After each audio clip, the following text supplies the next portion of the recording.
Okey, baik. Assalamualaikum warahmatullahi wabarakatuh. Bertemu kita pada sesi kali ini. Diharap anda semua sentiasa sehat dan sentiasa mengamalkan norma-norma baru dalam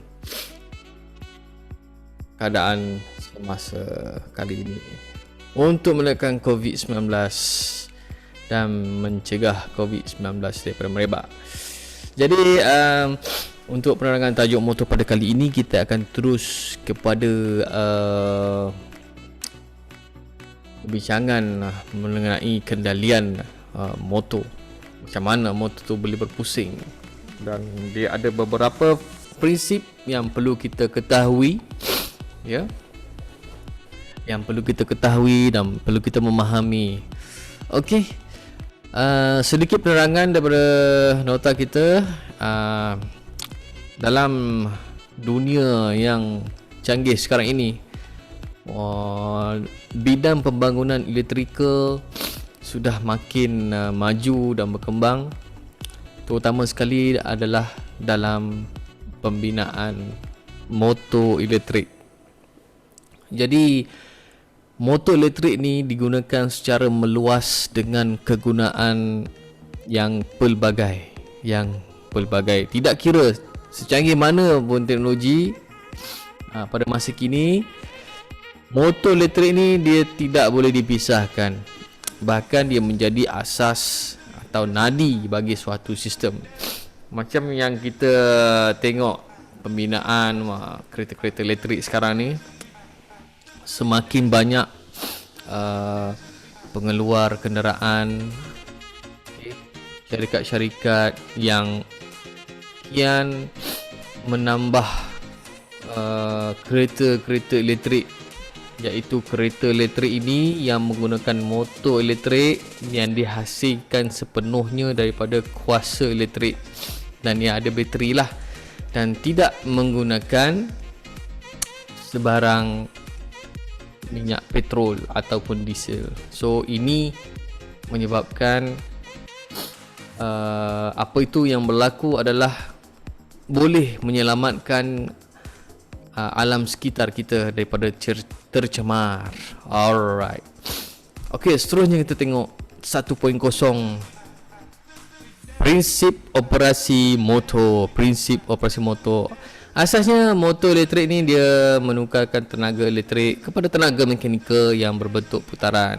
Okey, yang berbentuk putaran. Okey, dekat sini bentuk putaran. So, motor pada asasnya berkendali berdasarkan kepada prinsip magnet. Putaran motor yang dihasilkan adalah berdasarkan kepada tindak balas medan magnet. Hukum medan magnet yang digunakan adalah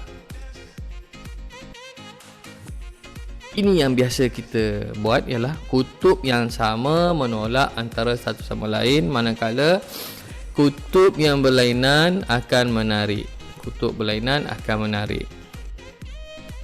So, bagi sebuah motor yang ada sekarang ni adalah bahagian atas dan yang penting perlu adalah medan dan anchor. Okey, dia punya motor ni adalah medan dan anchor. Turutan di bawah menerangkan prinsip asas bagi sebuah motor DC. DC adalah direct current. So, medan magnet wujud antara kutub utara dan kutub selatan pada magnet kekal. Okey, seperti rajah 1 kita tengok medan magnet pada magnet kekal. So, kita boleh tengok dekat sini bagaimana kerata rentas sebuah magnet dia melakukan daya tarikan. Yang merah-merah tu, okey, adalah daya tarikan. 1.1, fasa pergerakan motor. So, fasa pergerakan motor ni kita akan cerita tentang bagaimana sesuatu putaran itu berputar mengikut fasa. So, dia ada fasa suku, fasa separuh, fasa penuh, dan kita akan tengoklah. Okey, yang pertama kita tengok kat sini, bermula dengan cerita kutub utara, anchor. Okey, kutub utara dekat sini. Okey, ditolak oleh kutub utara medan magnet. Okey, ini medan magnet. Kutub utara anchor di sini. Yang ni medan magnet ditolak. So anak panah dia di atas. Okey, anak panah dia tolak ke atas, manakala kutub selatan anchor ditolak oleh kutub selatan medan magnet. So bila kutub sama, dia akan menghasilkan daya tolakan. Dia tak boleh ditolak. So ditolak, so menghasilkan arah anak panah ke bawah. Okey, manakala putaran suku dihasilkan pada anchor ataupun sebanyak 90 darjah pusingan. Maknanya pada ini yang di tengah ni. Okey, ni berburus karbon A dan B di tengah. So dia telah berputar sebanyak 90 darjah pusingan. So rajah 2 ini adalah fasa putaran suku. Okey, seterusnya kita tengok kutub utara anchor ditarik oleh kutub utara medan magnet. So dekat sini kutub utara medan magnet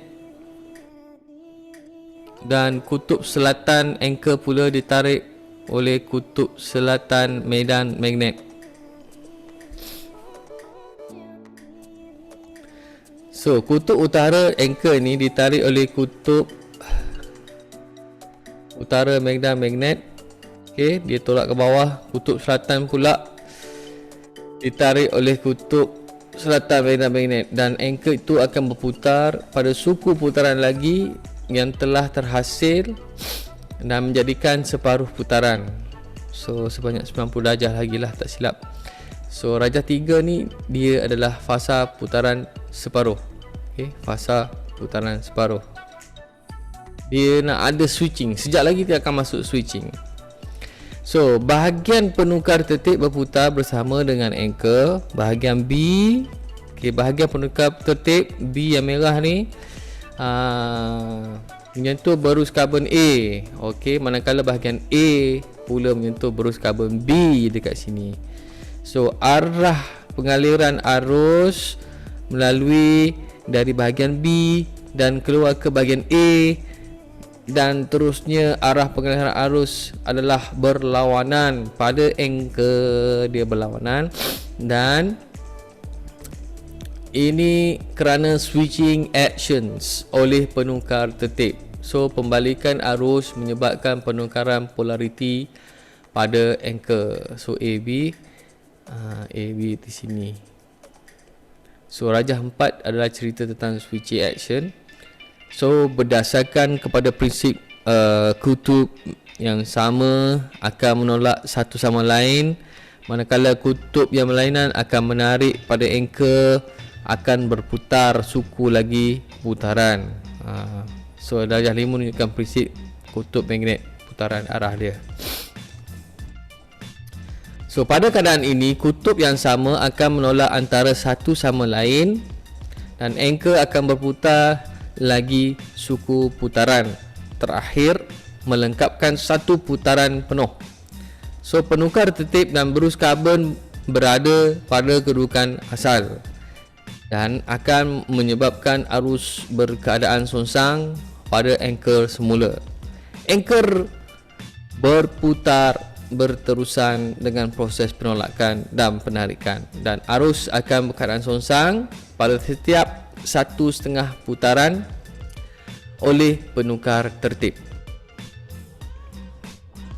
Okey, rajah 6 adalah putaran lengkap. Okey. So di dalam memahami prinsip penghasilan pergerakan motor ni, kita biasa akan merujuk satu hukum, iaitu hukum tangan kiri Fleming. Dia akan berubah macam ni lah. Dia menunjuk arah dia lah. So tangan kiri Fleming ni adalah penting untuk dikaitkan di dalam teori motor. So hukum tangan kiri Fleming ni dia menyatakan apabila jari digenggam, iaitu jari kelingking dan jari manis, jari-jari lain iaitu jari telunjuk, ibu jari dan jari hantu diluruskan, dan berada pada sudut tepat di antara satu sama lain. Okey. Ibu jari dia menunjukkan arah daya tolakan terhasil. Okey, macam dalam gambar rajah kita tengok. Jari telunjuk pula menunjukkan arah medan magnet, sementara jari hantu ini menunjukkan arah arus yang mengalir dalam pengalir. So ini adalah menunjukkan Raja 7, hukum tangan kiri Fleming. So konduktor yang membawa arus medan magnet, arahnya adalah berdasarkan kepada arah pengaliran arus. Okey, dan di mana ini berpandukan kepada hukum tangan kiri tadilah yang menentukan arah tersebut. So konduktor yang membawa medan magnet pada rajah 8 ni dia menunjukkan di mana kita tengok dia punya arus yang mempunyai medan magnet. So di mana arah magnet area, arah arus. So arah arus pada jari hantu pada titik bulatan pada gambar rajah ni, yang sekarang ni yang ditunjukkan. Kalau kita gunakan jari hantu, arah arus ni kita letak pada titik bulatan biru ni, kita akan dapat dia punya arah putaran. Arah magnet di mana? Di mana arah magnet? Dia berputar. Yes, betul. So, dan yang terdapat di sekeliling konduktor mengalir mengikut medan magnet kekal yang terdapat di atas konduktor tersebut. Tetapi dia menentang medan magnet kekal di bawah konduktor. Konduktor akan bergerak ke arah medan yang lemah. So, Raja 9 ni dia menunjukkan medan dan konduktor lah. Bawah atas, dia cuba nak menentang dan menghasilkan arah ke bawah. So arah pengaliran arus adalah berlawanan pada konduktor dan menyebabkan medan pada konduktor turut berlawanan arah. Pada keadaan ini medan adalah kuat pada bahagian bawah konduktor, manakala lemah pada bahagian atas konduktor. Maka pergerakan ke atas terhasil. So ini melakukan daya pergerakan ke atas ni tak hasil lah, disebabkan oleh menentang daya-daya medan yang diberikan oleh magnet kekal. So Raja 10 ni arah pengaliran arus pada konduktor yang berlilit. Raja di atas di mana kita tengok konduktor tunggal digantikan dengan konduktor berlilit dengan bergelung di dalam alur teras anchor. Tindak balas antara dua medan akan menghasilkan putaran, iaitu gelung pada bahagian A dan bergerak di atas, dan manakala gelung pada bahagian B pula menghala ke bawah. Putaran yang terhasil adalah mengikut arah putaran jam. So Raja 11 ni kita tengoklah tindak balas medan yang dihasilkan oleh putaran. Dia ada tolakan atas dan ke bawah, dan seterusnya akan menjadi mengikut arah putaran jam sebab dia ada gegelung di dalam dia. So motor praktikal mempunyai beberapa anchor bergegelung di dalam alur yang terpisah di sekeliling teras. Setiap gegelung mempunyai bahagian penukar tertib. Dengan penambah bilangan kutub medan ini memberikan motor kuasa yang lebih baik lah. So sekadar itu penerangan saya. Nanti kamu perlu membuat satu nota. Berdasarkan nota dan gambar rajah ni perlu dilukis untuk kita memahami dan mengingat kembali apa yang saya ceritakan ini.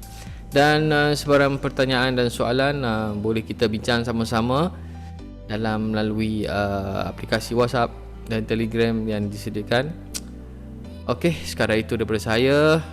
Assalamualaikum warahmatullahi wabarakatuh. Sentiasa jaga jarak, jaga jarak kita, sentiasa pakai pelitup muka, amalkan norma baru untuk mencegah COVID-19. Assalamualaikum.